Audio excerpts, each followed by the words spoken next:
Bonjour à tous et bienvenue à la radio Beats Research. Pour ceux qui ne nous connaissent pas, nous sommes un podcast des chaînes YouTube qui ouvre les portes de la recherche à la science à toute la communauté. Je m'appelle Janice Petit, je suis une ancienne étudiante en sciences biopharmaceutiques à l'Université d'Ottawa et je suis de retour en tant que votre animatrice aujourd'hui. Le docteur Mesana est avec nous aujourd'hui. Dr Mesana est reconnu comme l'un des plus éminents spécialistes de la chirurgie valvulaire cardiaque au monde. Il a commencé sa carrière en France, où il a été le plus jeune chirurgien à recevoir le titre de professeur titulaire. Plus tard dans sa carrière, il a été nommé le chef de la division de chirurgie cardiaque à l'Institut de cardiologie de l'Université d'Ottawa. Sous sa gouverne, le programme de la réparation des valvules cardiaques de l'Institut s'est taillé la réputation d'être l'un des meilleurs au monde. Il est l'auteur de plus de 300 publications scientifiques et a été invité comme conférencier dans de nombreux symposiums nationaux et internationaux.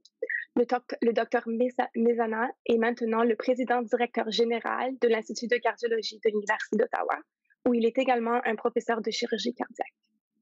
Donc, bonjour, docteur Mesana. Merci d'être avec nous. Bonjour. On va commencer aujourd'hui. Donc, comme j'ai dit, vous êtes le président-directeur général de l'Institut de cardiologie à l'Université d'Ottawa. Donc, c'est un rôle, je crois, vous devez être très occupé, faire plein de choses différentes. Est-ce que vous pouvez nous donner un aperçu de certaines de vos responsabilités?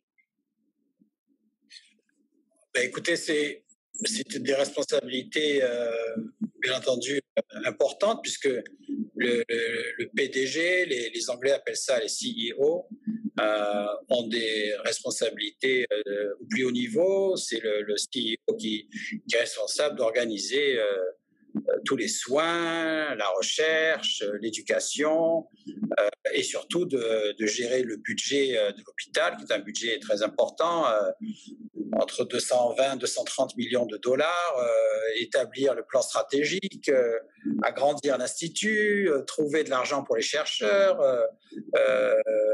gérer le personnel, près de 1500 employés. C'est comme les présidents gèrent un pays, un président de l'institut gère l'institut. C'est la personne dont on se plaint en premier qu'il y a quelque chose qui ne va pas.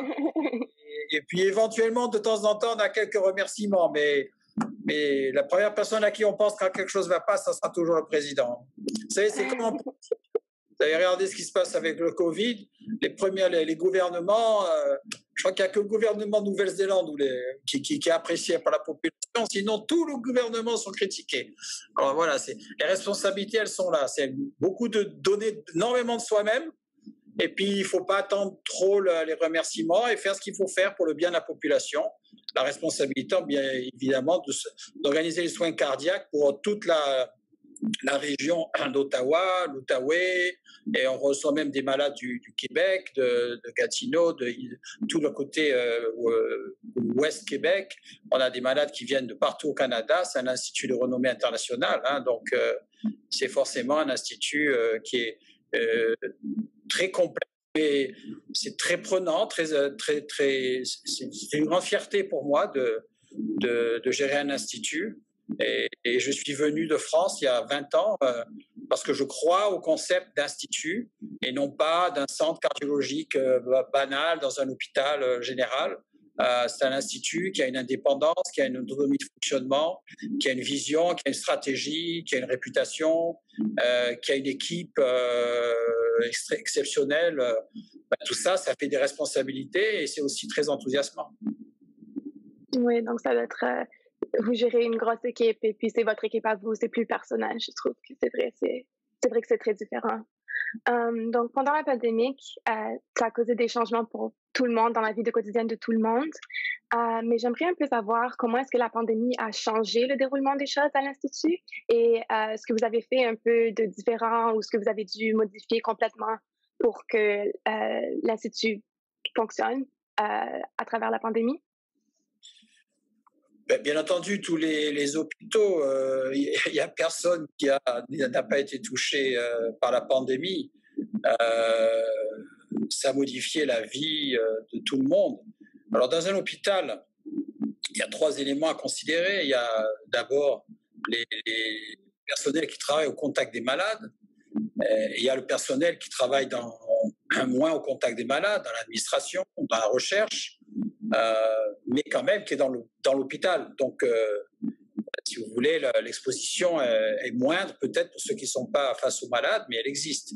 Et puis après, il y a tous les malades, bien entendu, qui attendent d'être soignés et qui tout d'un coup, quand on bloque les hôpitaux, quand on les ferme en dehors des urgences, comme ça a été le cas au mois de mars, il faut arriver à gérer toute cette population de malades cardiaques qui est très importante, qui représente des dizaines de milliers de gens qui ont peur de venir à l'hôpital pour ne pas attraper le Covid, pour se faire soigner, ou bien qui vont attendre que leurs symptômes soient plus graves pour se faire soigner. Et à ce moment-là, ils vont arriver dans des conditions défavorables pour les opérations ou pour les soins.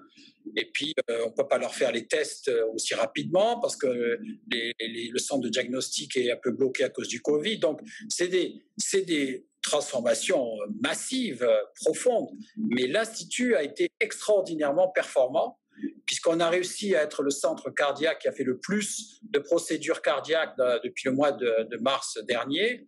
Et puis, on n'a pas eu un excès de mortalité en attendant les procédures. Les gens n'ont pas attendu beaucoup plus qu'avant la crise du Covid, et même depuis quelque temps, on a réussi à rattraper le retard et on a des listes d'attente qui ne sont pas plus importantes qu'avant. Donc c'est remarquable, il n'y a aucun centre qui est arrivé à faire ça. Et je pense que c'est dû en grande partie à la discipline de l'équipe, au dévouement, forcément, de tout le personnel. Et c'est vraiment exceptionnel.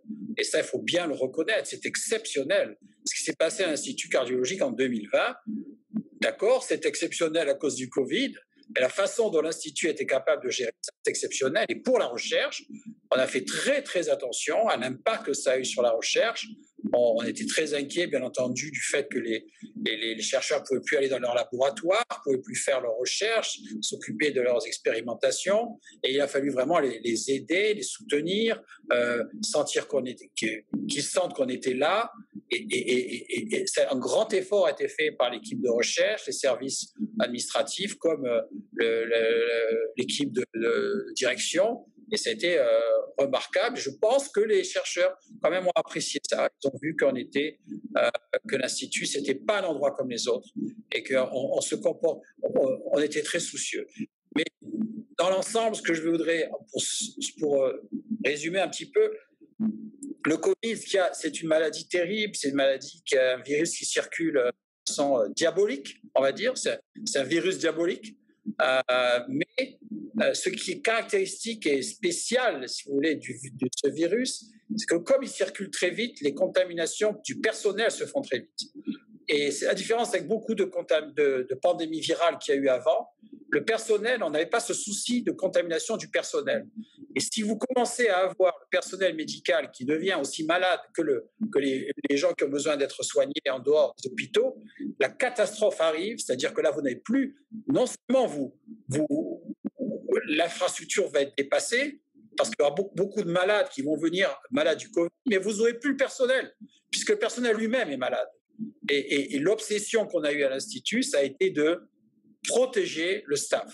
Très important, protéger le staff. Vous savez, à un CEO, on pose régulièrement la question à tour de... Moi, ça fait 20 ans qu'on la pose la question, qu'est-ce qui vous empêche de dormir la nuit?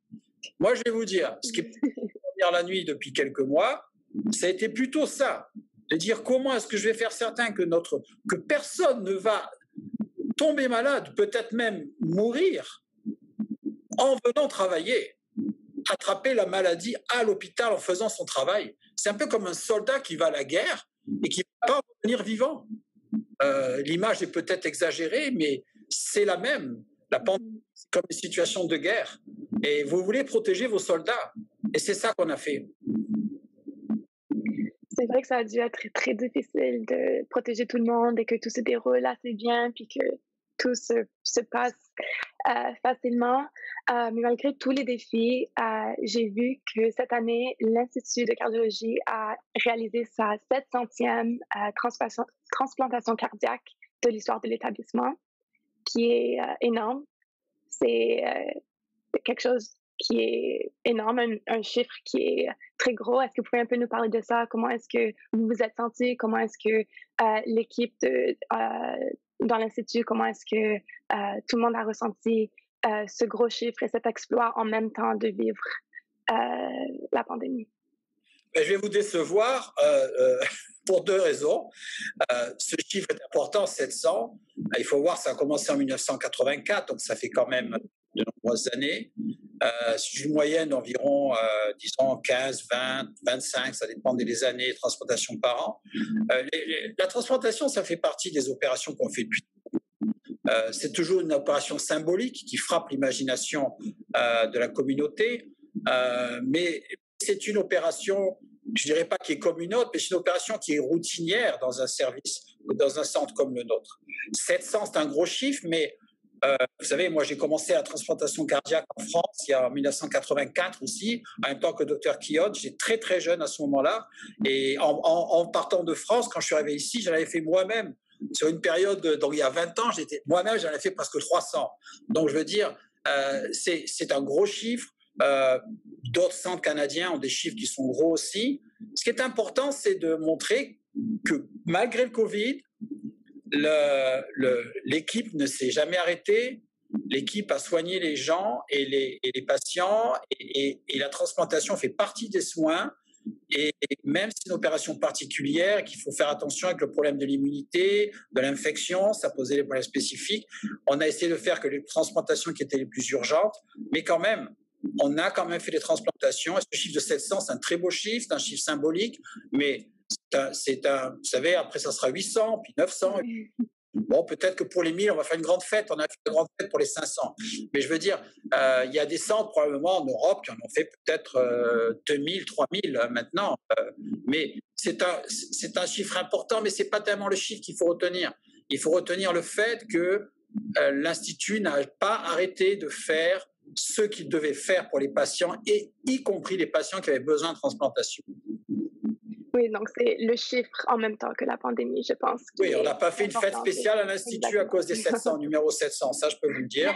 Mais c'est important que la communauté sache que bon, mais c'est que c'est un chiffre quand même important, c'est évident.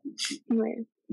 Comment est-ce que vous voyez les maladies cardiovasculaires au Canada dans une ère post-pandémique? Comment est-ce que vous pensez que tout cela va changer après la pandémie? Il y aura des changements, c'est certain, parce que l'infrastructure a été impactée, et je crois qu'il y aura deux types de changements qui vont se passer. C'est que tout d'abord, il va y avoir l'effet peut-être du virus sur le système cardiovasculaire et respiratoire, qui va quand même, vu le nombre de patients qui ont été infectés, potentiellement, on va avoir peut-être des formes de maladies qui vont être un peu différentes. La deuxième chose, c'est que, et ça sera un effet à moyen terme. Et à moyen terme aussi, on va voir que les patients ont peut-être trop attendu, se sont aggravés. On va revoir des patients qui sont un peu plus graves. Bon, ça, c'est à moyen terme, disons 1 an, 2 ans.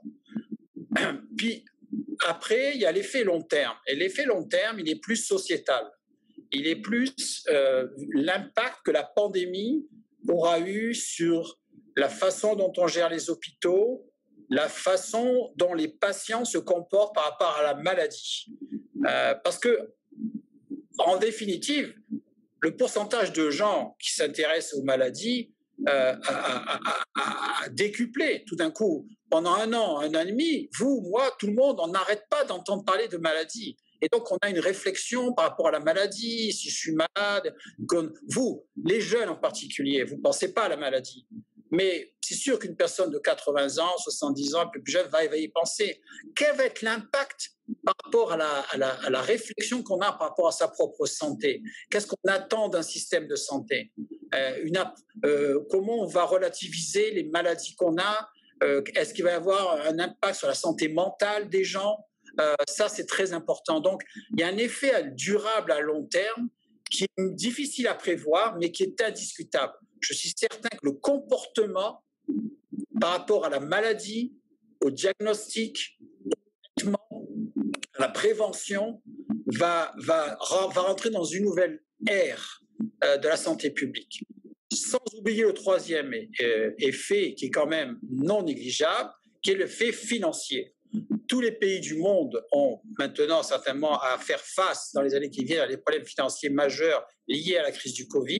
Les systèmes de santé, bien entendu, ont été extrêmement impactés. On va s'attendre à ce qu'il y ait des déficits dans les systèmes de santé importants, quel que soit le système de santé, que ce soit au Canada, en Europe, aux États-Unis. Il y a des frais qui ont été énormes, qui ont été encourus par cette maladie. Et forcément, l'impact économique du Covid sur le système économique globalement et sur le système de santé en particulier va avoir des conséquences. Mais celles-là, elles seront, je dirais, à la carte. C'est-à-dire comment les Canadiens, les Français, les Anglais, les Allemands, les Américains se comporteront par rapport à l'impact économique. Et ça, c'est encore une fois un problème sociétal et politique. C'est-à-dire comment les gouvernements vont assurer le système de santé, le modifier sans avoir à mettre en danger la population. Donc, vous voyez, c'est très complexe. Le Covid, il faut le voir, c'est un phénomène mondial. C'est le plus gros phénomène mondial qu'il y a eu probablement depuis la Deuxième Guerre mondiale. Donc, après la Deuxième Guerre mondiale, il y a eu des transformations économiques, politiques et sociales fondamentales. Et je pense que le Covid, qui est une crise qui va durer 2-3 ans, même si ça va aller mieux cette année, ça va avoir le même genre d'effet. Ça va changer le monde et la société avec des variations qui dépendront des cultures et des pays. Oui, c'est sûr, ça va avoir, je pense, un effet global, mais un effet global différent un peu partout. Ça va être... on va voir ce qui va se passer. Je pense que personne ne peut trop prédire exactement, mais on sait que quelque chose va changer et que ça va être différent. Quelle leçon est-ce que vous croyez que cette pandémie nous a appris? Je ne sais pas si vous avez quelques leçons que vous voulez discuter avec nous. La leçon essentielle, c'est que il faut travailler ensemble, il faut se soutenir, il faut pas être égoïste, il faut penser que il y a des choses qu'il ne faut pas faire pour pas mettre en danger les autres, pas penser qu'à soi-même. Je pense que ça, c'est la leçon la plus importante. Et puis, la deuxième leçon, je pense, c'est avoir une grande modestie. Je dirais, la race humaine devrait vraiment réfléchir et être vraiment très modeste par rapport à tout ça, parce qu'on voit à quel point quelque chose qui est invisible, ce virus, il peut en fait détruire beaucoup de choses chez l'homme. Et je pense que c'est une grande leçon philosophique et ça devrait amener à une réflexion particulière sur le climat. Pourquoi ? Parce que finalement, ce virus, c'est un élément de la nature. On le voit comme un ennemi, mais c'est un élément de la nature. On ne s'attendait pas à ce qu'un élément de la nature aussi petit et invisible nous fasse aussi mal. On devrait réfléchir un peu à nous, ce qu'on fait de mal aussi à la nature. Parce que finalement, il y a un aspect malicieux aussi de la race humaine par rapport à la planète. Et je pense que ce virus, il fait prendre conscience de la fragilité de l'humanité. Et je pense que ça, pour moi, qui est peut-être la réflexion la plus philosophique, mais qui est la plus à long terme. Et vous savez, dans certains pays où les glaces fondent, il y a des tas de virus qui commencent à sortir là, des terres qui ont été gelées depuis des millénaires. Et on a trouvé des virus qu'on ne connaissait pas. Alors, je ne veux pas alerter à faire peur aux gens. Peut-être que le début d'une longue série. Je préférerais rester avec un message d'espoir, parce que le vaccin est là. Et là encore, il faut être patient. Il ne faut pas se dire, allez vite, tout le monde va se faire vacciner, et moi d'abord, et pas pourquoi lui et pas moi, il faut arrêter le délire, tranquillement, parce que de toute façon, ça va prendre des mois et des mois pour que la population soit toute vaccinée, et quelques mois supplémentaires pour que vraiment le vaccin fasse un effet sur le plan préventif. Parce qu'encore une fois, ça ne va pas s'arranger du jour au lendemain. Et ça, en d'autres mots, si vous et moi avons le vaccin aujourd'hui, demain, la vie ne va pas changer du tout. vous allez continuer à faire la distanciation, à vous laver les mains, à porter le masque pendant quelques mois. Oui, je pense que c'est difficile pour certaines personnes de comprendre, mais l'immunité collective, ça, c'est pas du jour au lendemain, ça prend du temps et ça prend beaucoup de personnes. Il faut être très calme. Voilà, exactement. Donc, merci beaucoup à Dr. Messana pour l'entrevue d'aujourd'hui. Je pense que ça s'est super bien passé et puis on a appris beaucoup de choses. Vous nous avez ouvert des yeux à des virus qui sont gelés, qui se dégèlent. Donc, Alors, ça, peut-être que vous c'est avez... peut-être une théorie. Il ne faut pas faire peur aux gens non plus. Non, non, non, c'est une blague. On devrait pas. On a assez eu peur en 2020. On va espérer que tout se passe bien pour l'année 2021. Le secret de la vie, c'est de voir la bouteille à moitié pleine et pas à moitié vide. Et voilà, le vaccin est là, donc on espère qu'on en finisse bientôt. Donc, la radio Beats Research est soutenue par l'Institut de cardiologie de l'Université d'Ottawa, le labo Beats Research et le département de biologie, microbiologie et immunologie de la Faculté de médecine de l'Université d'Ottawa. Merci d'être avec nous aujourd'hui. N'oubliez pas de vous abonner à notre chaîne YouTube et à nos plateformes podcast. Vous pouvez aussi nous suivre sur Twitter pour savoir quand un nouveau épisode est mis en ligne. Merci beaucoup et bonne journée.